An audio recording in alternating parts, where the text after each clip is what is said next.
이게 절대 앞으로 중사님이 망하지 않는 비법이자 방법이자 노하우. 정말 다양한 경험과 다양한 사람들을 만나면서 정말 자기 자신을 알아가는 거라고 하거든요. 네. 중사님이 절 버리고 가는 거는 감정적이 이성적이에요. 그거요? 굉장히 그럼 중사님 보시기에 저는 행복해 보여요? 아니면 안 행복해 보여요? 중국에서는 뭐 어떤 부분이 실망이 주었어요? 실망이요? 저는 항상 장기적으로 보고 중사님의 길을 이렇게 좀 가이드를 해드리고 싶은 마음이 있거든요. 근데 중사님은 일단 단기적으로만 보고 선택하신 거잖아요. 안녕하세요. 알려봐. 우영아. 중국 갔다 오셔가지고 잘 네. 쉬셨나요? 네, 저 쉬기도 쉬고 네. 잘 지내고 있습니다. 아 그러세요? 네, 원래 갈 생각 없으셨었잖아요. 맞아요. 맞아요. 네. 처음엔 갈 생각 없었다가 네. 그래서 한번 가봐야겠다 생각으로 갔는데 진짜 많은 거 보고 또 생각도 좀 바뀌고 그리고 좋은 분들도 너무 많이 만나가지고 제가 안 갔으면 큰일 날 뻔했어요. 여러모로 많이 보고 느끼고 했던 시간이었던 것 같아요. 진짜 안 좋은 건 하나도 없었어요. 아 그래요? 네. 이유하고 광저우 가셨는데 뭐 어디가 더 좋으셨어요? 처음에는 네. 이유는 너무 큰 곳이었고 그리고 매장도 진짜 너무 많고 아마 우리나라에 있는 매장을 거기에 다 붙여도 와 이게 비슷할 것 같은데 약간 이런 느낌도 들었고 광저우는 진짜 퀄리티가 낮은 좀 중간 제품도 있었긴 했는데 와 진짜 높다. 내가 우리나라에서 봤던 좀 정말 괜찮은 물품 정도로 생각되는 제품들이 광저우에 많았었던 것 같아요.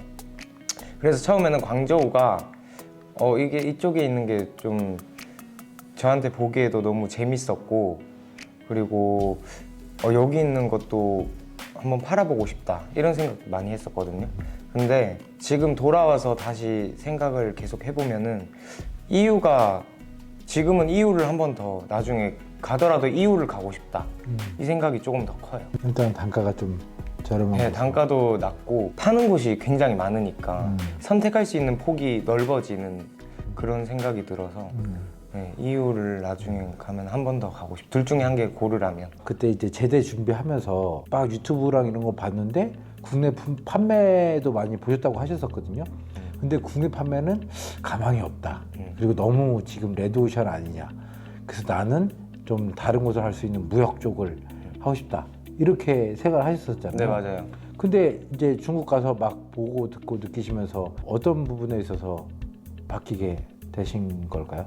처음에 아이템 자체도 그렇고 무역이란 하나만 보고 생각을 하고 있지 않았나. 다른 것들도 많은데 너무 무역만 보고 있었다는 이 생각이 너무 컸어요. 그리고 그 전에 잊고 있었던 제가 관심 하는 사업들이나 이런 것들도 도전해야겠다라는 생각도 했고요.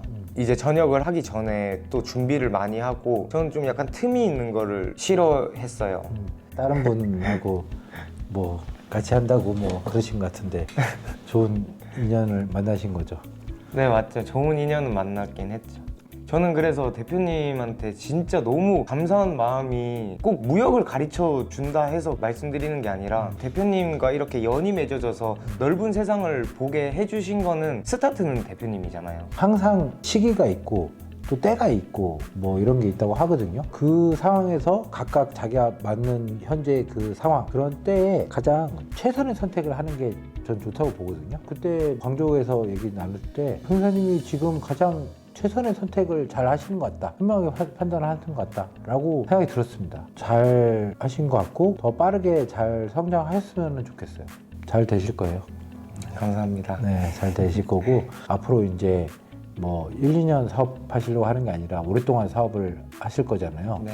무역 그런 거보다는 인생 선배, 사업 선배로서 이제 해드리고 싶은 말씀 네. 그때 거랑 이어지는 거예요. 어떻게 보면은 처음에 그때 들었었던 거. 중사님께서 이 마음가짐을 가졌으면 좋겠어요. 초심 그리고 열심하고 뒤심. 처음에 마음을 먹는 게 초심이잖아요. 네. 근데 이 초심을 오랫동안 끌고 유지해야 되거든요. 근데 그 마음을 오랫동안 또 유지하고 하는 게 열심히 해야 되는 거예요. 초심을 마음만 먹는다고 끝나는 게 아니라 이거를 오랫동안 유지하려면 열심히 해야 되거든요. 그리고 이 열심히 하다 보면은 어느 정도 되면은 또 지친단 말이에요. 슬럼프도 오고 막 이러거든요. 근데 성과를 내기 위해서는 무조건 뒷심이 있어야 돼요. 근데 뒷심을 내려고 하기 위해서는 초심이 중요합니다. 처음에 사업을 하실 때의 그 마음가짐, 그 마인드, 이게 진짜 중요한 거예요. 내가 왜 사업을 하려고 하는지. 그래야지만 열심히 하게 되고, 그리고 힘든 순간 이런 게 왔을 때도 뒷심을 낼 수 있게 됩니다. 이 초심이 제가 힘든 일이 있었거나 여태까지 많은 부침이 있었어도, 많은 어려움이 있었어도 지금까지 계속, 그리고 앞으로도 계속 유지하게 하는 힘이거든요. 중사님 이걸 기억을 해주셨으면 좋겠어요. 이 세 가지가 다 중요한데 네. 이 세 가지 중에서 가장 중요한 게 초심이에요. 이게 절대 앞으로 중사님이 망하지 않는 비법이자 방법이자 노하우입니다. 모든 사람들이 이렇게 단기간에 성공하는 거는 많이 보였잖아요. 누구나 이거는 얘기하고 금방 할 수 있다라고 하지만 이렇게 많은 분들이 중국에 그동안 다녀가셨단 말이에요. 네. 근데 그때도 말씀드렸지만 이 분들 중에서 10%도 안 되는 분들이 지금까지 온라인 사업이나 이 유통 이쪽을 하고 계시는 거죠. 다 안 하시는 거예요. 그 남은 10% 중에서도 잘 하시는 분들은 2% 정도밖에 안 돼요. 100명 중에 진짜 딱 2~3명 정도 성공하시고 하는 거예요. 이거 여기 이번에 가셨던 거잖아요. 그렇죠? 맞아요. 여기가 이제 광저우 가셨던 네, 분들. 광저우 가셨던 분들이고, 네. 광저우 여기 완린광장 기억하시죠? 네. 네, 완린광장에서 여기 중사님. 저렇게 많은 분들이 얼마나 열정 가득하셔서 중국까지 가셨겠어요. 중사님도 열정이 있으니까 가신 거잖아요. 맞아요. 그랬는데도 쉽지 않은 거죠. 그래서 제가 말씀드린 게 초심이고, 그 초심을 있어야지만 열심히 일할 수가 있고 뒷심도 발휘할 수가 있게 되는데, 그 초심을 잡기 위한 게 바로 사업 철학입니다. 돈만 쫓다 보면은 필패해요. 근데 처음에는 이건 어쩔 수 없다고 보거든요. 중사님이 지금 돈을 쫓아서 뭐 갔다고 막 이렇게 제가 말씀드리는 게 절대 아니에요. 앞으로 사업을 하실 때 매 순간을 선택할 때 있잖아요. 아이템도 그렇고 이런 거 선택할 때 이게 내 사업 철학, 내가 처음에 생겼던 사업 철학이나 초심에 맞는 건지, 이게 돈이 더 될 것 같아, 그래서 하는 건지, 이거를 진짜 잘 생각하셔야 돼요. 화장품을 꼭 여기 쇼핑몰에서 구매해야 되는 이유, 이런 것들이 있어야 되는 거죠. 그걸 만들기 위한 게 사업 철학입니다. 중사님이 어떤 쇼핑몰을 만들더라도 거기에서 이 물건을 왜 구매를 해야 되는지, 반드시 중사님 몰에서 구매해야 되는 그 이유가 있어야 되는데, 그 이유가 이제 사업 철학이 되는 거예요. 사업 철학이 없어도 솔직히 돈은 벌 수가 있거든요. 거창한 이런 철학 아니어도 뭐 돈은 벌 수가 있어요. 흔히 말하는 단기간 내에 어느 정도의 돈 하는 거는, 이건 철학이 없어도 돼요. 근데 제가 말씀드린 거는 오랫동안 하거나 진짜 중사님이 원하는 성공을 하기 위해서는 사업 철학을 만들어야 돼요. 돈을 벌면은 행복할까요? 아니라고 생각해요. 근데 얼굴은 맞다고 하시는 것 같은데? 돈 많은 사람들 중에서도 네. 우울증에 걸리거나 자살을 한다거나 하는 사람을 많이 접할 수 있잖아요. 돈은 1억을 목표로 했던 사람은 1억을 벌고 나면 10억이 목표가 되고 안 채워진다고 하더라고요. 이 돈을 쫓게 되면. 근데 자신이 원하고 꿈을 향해서 가는 사람은 그게 행복하다고 하더라고요. 처음에는 행복할 것 같아요. 근데 네. 길게 보면은 마음속에 채워지는 게 없을 것 같아요. 그럼 중사님 보시기에 저는 행복해 보여요? 아니면 안 행복해 보여요? 바빠 보여요.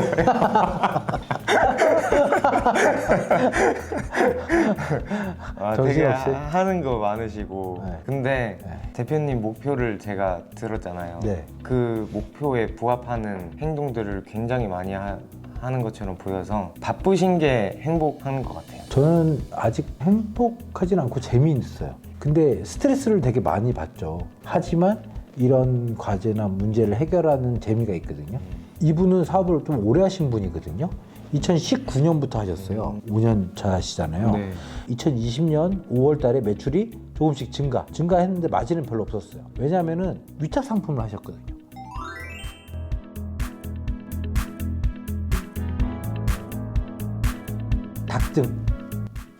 닭등이 뭔지 아세요? 네. 닥치고 등록하는 거. 네. 아이템이 뭐가 없이 뭐가 팔지 모르니까 닥치는 대로 등록을 하는 거죠. 그런데 이 닥등을 열심히 하니까 코로나 때 위탁으로 팔던 것 중에 하나가 터진 거예요. 그래서 갑자기 매출이 증가를 한 거죠. 판매도 잘 되고 마진도 좋아졌고 이제 제조를 한 거죠. 그렇게 하면서 이렇게 넘어갔는데 갑자기 이제 코로나가 끝나면서 매출이 하락되는 거예요. 이렇게 정말 운이 좋아서 뭔가 하나 터지고 뭐 이렇게 할 수는 있지만 이 결론적으로는 철학이나 이런 거가 없으면은 이것도 한순간에 불과하다는 거죠. 오래 못 가는 거죠. 요즘은 그 주기가 더 짧아져가지고 결론적으로는 오랫동안 사업을 해야 되잖아요. 네. 중사님도 그래서 하시는 거죠. 그리고 성공하려고 하시는 거니까 철학을 먼저 좀 잘 세우셨으면 좋겠습니다. 이 사업 철학이 있으면은 돈을 벌지 못해도 좀 재미가 있어요. 그러니까 이게 만족스럽다고 하긴 그렇고 약간 저인 것 같아요. 지금. 그러니까 제가 만족스럽지는 않아도 재미가 있거든요. 사업을 하는 그 재미, 그런 부분. 그리고 저는 이걸 믿는 거죠. 꾸준히 하게 되면은 아까 중사님 말씀하신 대로 돈이 따라오게 되는 거죠. 저도 어떻게 보면은 이제 그 순간을 기다리는 거죠. 그러면서 지금 제 철학, 제 가치관대로 계속 사업을 유지해 나가는 겁니다.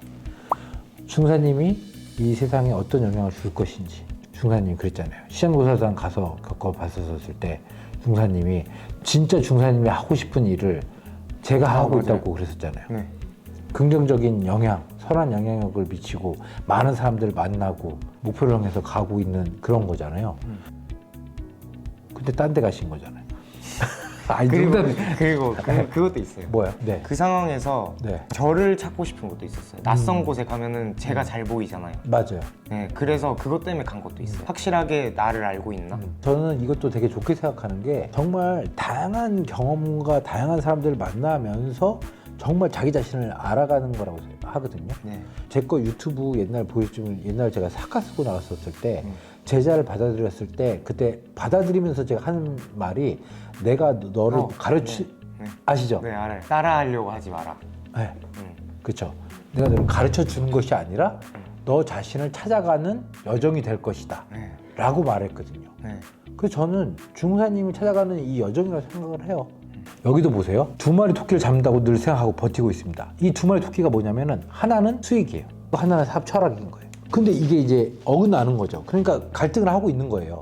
그러면서 버티고 있는 거예요. 답은 알고 있지만 방법을 아직도 헤매는 게 부끄럽다. 중국 사입하고 판매를 하지 못해 끌어안고 반복이네요. 위탁 판매로 처음에는 좀 매출이 나왔는데 최근에 매출이 거의 나오지 않고 제품 소송만 걸린다. 딴 데 걸 긁어다 보니까 계속 소송이 들어오는 거예요. 상표권이니 뭐니 막 분쟁이 들어오는 거죠. 그런 고민을 갖고 계신 거예요. 이분 같은 경우도 처음에는 부업으로 소액으로도 가능하단 말에 준비된 자금 없이 이분도 똑같이 위탁으로 시작해가지고 그랬는데도 그냥 버티시는 거예요. 그러면서 더 나아지겠지 하면서. 근데 처음에 방향성이 없고 목표가 없으셨기 때문에 이제 제가 이걸 말씀드리는 거죠. 사업 철학을 잡으셔야 된다. 그래서 이분도 제 수업을 들으면서 40년 넘은 세월 동안 자신에 대해서는 거의 잊고 살아온 것 같다. 정말 자기 자신을 잘 알아야 되고 내가 뭘 좋아하는지 뭘 의미 있게 생각하는지 중사님이 거기에서 있으면서 다른 분하고 같이 해보자고 하는 그분 얘기를 들었었을 때 끌린다. 이게 나한테 상황에 맞다라고 판단되는 게 중사님의 그 성향이고 중사님을 더 알아가는 과정이라고 생각을 하는 거거든요.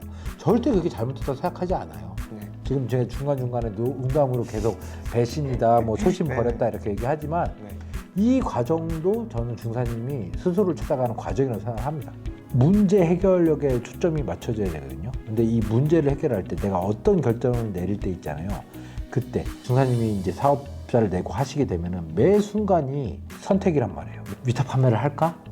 난 지금 자본이 없으니까 일단은 위탁 판매가 좋겠지? 그러면은 어디 사이트에서 위탁 판매를 긁을까? 그리고 이런 것들을 자동으로 돌릴까? 반자동으로 해야 되나? 수동으로 해야 되나? 이런 것들부터 다 고민이거든요. 결정을 내리셔야 되거든요. 그러면 다른 사람들이 뭐 조언을 얻을 수 있어요. 아, 그거는 뭐 완전 자동으로 하면 힘들고 반자동으로 하면서 혹은 수동으로 해야 돼. 뭐 아니면 반자동으로 하면서 몇 가지만 수동으로 좀 너가 해야 돼. 뭐 막 여러 가지. 이런 조언도 들을 거 아니에요. 근데 그 조언을 100% 따를 것인지 아니면은 내가 경험치를 또 키울 것인지 내가 트라이를 해볼 것인지 이런 것들도 다 중사님의 선택이 되는 거예요. 어떤 게 효율적인지, 내가 어떤 게 더 좋아서 잘 될 건지 이런 고민들을 다 결정을 내리는데 좋은 결정, 나쁜 결정이 있는 게 아니라 그때그때 상황에 맞게끔 가장 어떻게 보면 최선의 결정을 내리셔야 되거든요. 근데 그 최선의 결정을 내릴 때 필요한 게 바로 사업 철학입니다. 이 부분을. 그리고 이게 초심으로 매어져야 되는데 이 초심이 흔들리면은 이 결정들이 자꾸 틀려지는 거예요. 실패를 할 필요는 없는데 실패가 있어야지 제 거를 찾을 수 있다고 생각은 해요. 딱 했는데 잘 돼가지고 이게 완전 내 거였네? 이렇게 되면은 그게 진짜 좋긴 한데 실패를 한다고 해가지고 무너지는 게 아니라 가면 안 되는 길을 배운다고 생각을 하고 수많은 경우의 수들을 잘라가면서 성공의 확률을 높여간다고 항상 사업이 그런 거라고 생각을 하고 있고 그렇게 생각하면 중사님 마인드는 되게 좋으신 거예요. 보통은 이렇게 생각하거든요. 그런 노하우를 쌓기보다는 빠르고 손쉽게 어떤 툴을 이용해가지고 이 사람이 했었던 거를 그대로 내가 모방해서 하고 싶어 하는 그런 부분들이 크거든요. 한 방에 좀 해결하고 싶은 거죠. 근데 이 한 방에 해결하고 싶은 거 이런 것들은 감정적인지 이성적으로 판단을 했는지에 대한 거를 지켜볼 필요가 있어요. 감정적으로 판단을 할 때가 이렇게 잘못된 수를 주는 경우가 많습니다. 내가 지금 마음이 감정적인지 이성적인지 이런 부분들, 인생의 모든 실수는 감정적일 때 나오거든요. 나중에 후회되는 것들은 대부분 다 감정적일 때 선택한 게 후회되거든요. 이성적으로 판단해 가지고 잘못됐을 때는 후회는 생각은 들지 않아요. 근데 감정적으로 생각했을 때는 좀 후회가 드는 부분인 거죠. 백종원 그 선생님의 레시피를 내가 받았어. 한 방에 뚝딱 하고 차릴 수가 없죠. 중국집도 이러잖아요. 쇼핑몰은 이상하게 한 방에 뚝딱 하고 만들고 싶어 하거든요. 자, 이 뚝딱 하고 만드시면 감정적인가요? 아니면 이성적인가요? 그 한순간의 감정인 것 같아요. 이성적이라면은 어떤 방법이 나와야 될 것 같아요. 이 세상에 뚝딱 하고 만들 수 있는 도깨비 방망이는 없습니다. 단언컨대 없어요. 모든 일에는 시간과 노력이 필요해요. 이거는 정말 꼭 생각해 보셨으면 좋겠어요. 빨리 안 하셔도 돼요. 하지만 이거를 찾겠다는 그 마음가짐을 가져야지만 올바른 초심이 생기게 됩니다. 중사님은 어떤 가치관을 갖고 뭘 하고 싶으신지, 그리고 중사님한테 정말 재미있는 거, 의미 있는 거, 가치 있는 거, 이게 무엇인지 이거를 고민해 봐 주셨으면 좋겠습니다.